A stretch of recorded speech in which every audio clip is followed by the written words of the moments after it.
नमस्कार मित्रांनो, नवीन व्हिडिओमध्ये आपल्या सर्वांचं स्वागत आहे.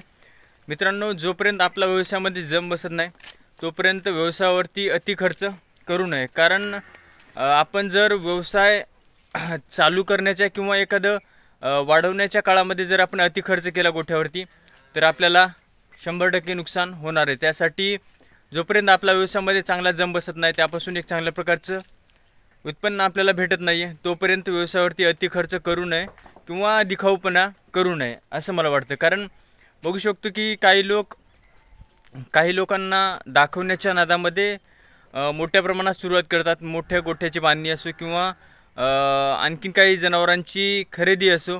जनावरांची खरेदी ठीक आहे, पण गोठ्यावरती 3 लाख 4 लाख असा मोठ्या प्रमाणात खर्च केला तर तो आपलाच लॉस आहे. कारण सुरुवातीला हा दिखाऊपणा काही कामाचा नाही आहे. जोपर्यंत आपण आपला जम व्यवसायामध्ये बसू शकत नाही तोपर्यंत हा दिखाऊपणा करू नये.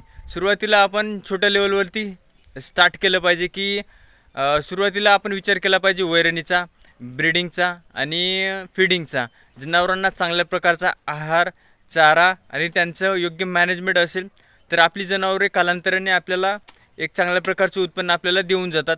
मग त्या उत्पन्नापासून आपण एक वेगळ्या प्रकारचं आपण गोठा उभारू शकतो किंवा यातून वेगळ्या प्रकारचा आपण एक मॅनेजमेंट करू शकतो. पण सुरुवातीलाच जर आपण अति खर्च करण्याचा विचार केला तर हे कुठंतरी लॉसमध्ये जाऊ शकतं.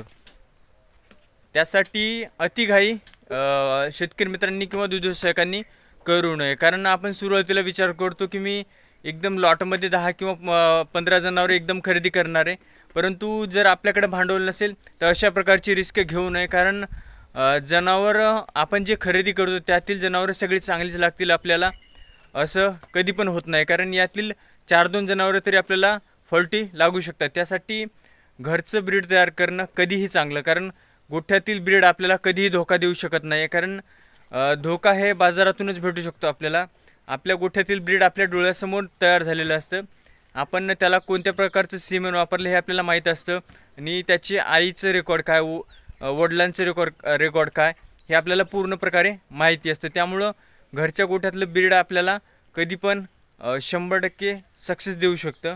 कारण बाहेर जे आपण जनावरे खरेदी करतोय ही काही ना काहीतरी फॉल्ट असल्यामुळेच ती विक्रीसाठी आलेली असतात. 4-2 जनावरे ठीक असू शकतात, परंतु काही जनावरांना फॉल्ट असल्याशिवाय ते विक्रीसाठी येऊ शकत नाही. त्यासाठी शेतकरी मित्रांनी घरच्या गोठ्यावरती कालवडी किंवा पारड्या संगोपन करून आपला गोठा वाढवला पाहिजे.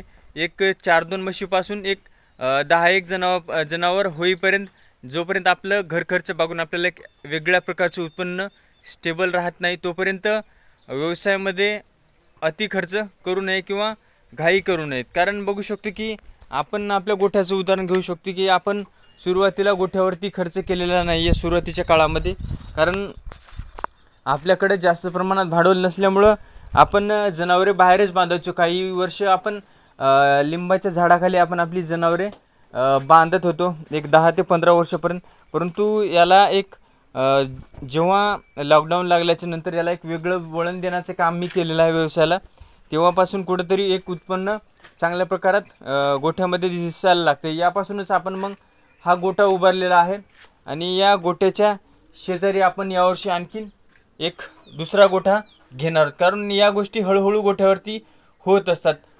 शेतकरी मित्रांनी किंवा दूध व्यवसायिकांनी अतिघाई कधीच करू नये. कारण गोठा हा आपल्याला उत्पन्न कधीच देत नाही. गोठ्यातील जनावरेच आपल्याला उत्पन्न देत असतात, ब्रीड आपल्याला उत्पन्न देत असतं. हे शेतकरी मित्रांनी किंवा दूध व्यवसायिकांनी लक्षात घेतलं पाहिजे. आपण सुरुवात करायला करू शकतो की आपण म्हणू शकतो की आम्हाला दूध व्यवसाय करायचा आहे, परंतु यातील जे खास कळगे आहेत किंवा यातील जे कमीपणा आहे किंवा चांगल्या गोष्टी आहेत या शेतकरी मित्रांनी लक्षात घेतल्या पाहिजे की यामध्ये आपल्याला काय फायदा होऊ शकतो आणि यातून काय आपल्याला नुकसान होऊ शकतं. जनावरांच्या आहारावरती किंवा पशुखाद्यावरती चांगल्या प्रमाणात भर दिला तर आपली जनावरे आपल्याला चांगल्या प्रकारचं उत्पन्न देऊ शकतात. ब्रीडवरती काम करणं, चारा किंवा वैरणीवरती काम करणं, सकस वैरणीवरती काम करणं सुरुवातीला गरजेचं आहे. कोरडी वैरण गोठ्यामध्ये स्टॉक करून ठेवणं तेवढंच गरजेचं आहे. कारण कोरड्या वैरणीमुळे आपल्या जनावरांच्या दुधाला फॅट लागू शकतो, एसएनएफ लागू शकतो. जनावरांची तब्येत चांगली बघायला भेटू शकते. जनावरांच्या अंगावरती चकाकी यायला आपल्याला बघू शकतो. त्यासाठी शेतकरी मित्रांनी अतिघाई व्यवसायामध्ये कधीच करू नये किंवा दिखाऊपणा कधीच करू नये. होईल तेवढं आपल्याला शक्य होईल तेवढं हळूहळू आणि एक स्टेबल सुरुवात गोठ्यामध्ये करणं कधीही चांगलं. आता आपण बघू शकतो आपला 2 म्हशीपासूनचा सुरुवात जवळपास आता 15 ते 16 जनावरांपर्यंत गेलेला आहे आणि यातून आणखीन 2 ते 3 वर्षामध्ये आपल्याला यातून आणखीन गोठा मोठा उभारायचा आहे. हे शेतकरी मित्रांनी लक्षात घेतलं पाहिजे. असं नाही आहे की फक्त दुसऱ्याचं बघून आपण गोठा वाढवला पाहिजे, यामुळं आपण आपलं नुकसान करून घेऊ शकतो. व्हिडिओ आवडल्यास नक्की लाईक करा, शेअर करा, सबस्क्राईब करा. धन्यवाद.